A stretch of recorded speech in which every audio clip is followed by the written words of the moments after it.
Olá, bem-vindos ao canal Geodesastres. Eu sou o geólogo Pedro Augusto e a partir de agora eu vou trazer para vocês uma explicação do que são, como se formam e quanto podem ser destrutivos os eventos ocasionados pelas forças da natureza.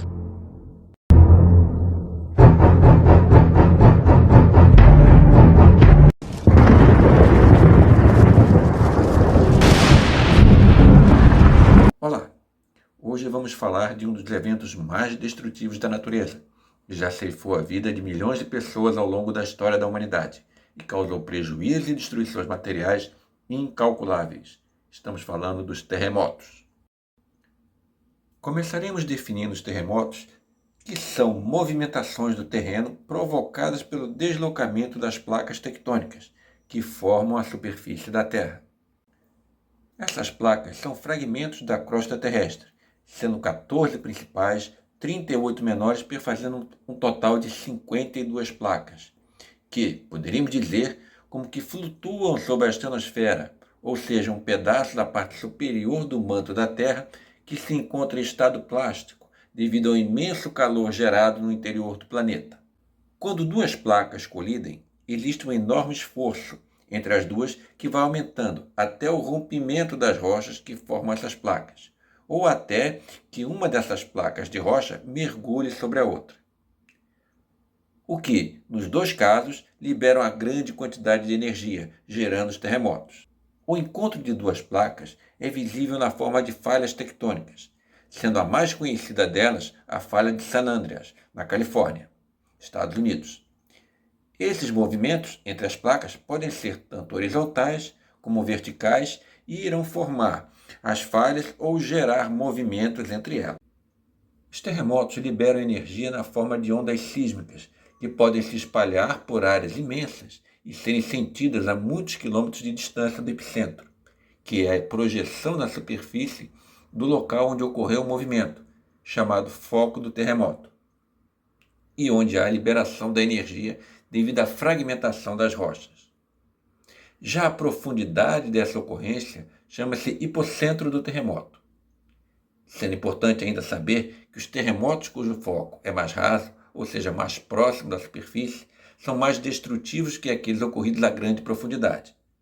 Neste caso, podemos tomar como exemplo o terremoto que atingiu Mianmar em março de 2025, cujo foco se encontrou a 9 km de profundidade e que falaremos logo a seguir. Em março de 2025, um grande terremoto de intensidade 7,7 atingiu Mianmar, China e Tailândia e causou grandes perdas econômicas e de vidas. A falta de preparação e prevenção para a ocorrência de terremotos em Mianmar influenciou de forma dramática o tamanho da destruição causada por esse fenômeno da natureza. Ainda em 2025, outro terremoto, também na Ásia, atingiu o Japão, sem, entretanto, causar muita destruição ou perda de vidas.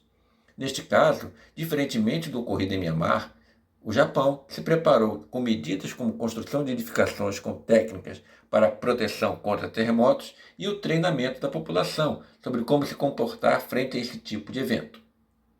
A maior parte dos terremotos e erupções vulcânicas se distribui ao longo da costa oeste das Américas, do Norte, do Sul e Central, e do litoral leste da Ásia e Oceania, que são banhadas pelo Oceano Pacífico, no chamado Círculo de Fogo do Pacífico. Os terremotos causam mortes e destruição nas sociedades humanas desde tempos imemoriais, sendo muitos os relatos desses eventos ao longo da história. Vamos lembrar alguns dos mais destrutivos terremotos que atingiram a humanidade ao longo do tempo. Entre eles, citamos o terremoto de Lisboa, que ocorreu em 1755, tendo destruído uma em cada 6 casas da cidade e deixado um número de vítimas estimado em mais de 60 mil pessoas. Entre os terremotos mais destrutivos do século XXI, temos o terremoto de Sumatra, ocorrido em 2004, que provocou um enorme tsunami, causando uma destruição enorme em vários pontos da Ásia e mais de 200 mil mortes, e também o terremoto de Fukushima, no Japão, em 2011, e que atingiu a usina atômica de mesmo nome. Um dos efeitos conjuntos em muitos terremotos são as ondas gigantescas, que podem atingir mais de 50 metros de altura e que são geradas pelos terremotos, cujo foco está localizado abaixo do solo do oceano. Essas ondas são conhecidas pelo nome de tsunami, um termo japonês. Nos 3 terremotos que falamos anteriormente, as principais causas de morte foram os tsunamis. A intensidade dos terremotos é medida de 2 formas. Uma utilizando a escala Mercalli, que fornece a intensidade de um terremoto conforme uma variação dos danos provocados em edificações e na superfície do terreno, e a outra, a escala Richter, que mede a intensidade da energia liberada durante o terremoto, numa escala que vai de 0 a 10. Bem, chegamos ao fim de mais um episódio de Geodesastres. Espero que tenham gostado e nos encontraremos no próximo vídeo. Até lá!